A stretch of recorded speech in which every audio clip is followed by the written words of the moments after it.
baca buku dia mesti faham apa yang dia mengenai kritik dia apa dapat kritik dia apanya yang berani tahu akan boleh dah faham boleh tengok dia tapi antara lain pui tulis di sini hukuman lagi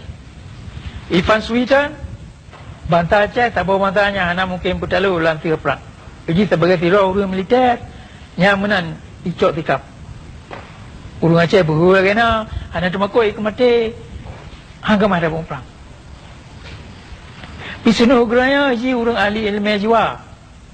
pui tulis lagi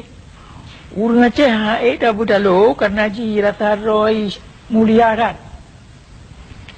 urang Aceh nak superiority complex yang dua bukan lagi superiority complex iji rata roy ada ni bak ketanya Belanda awak kafe yang apa urang Aceh zaman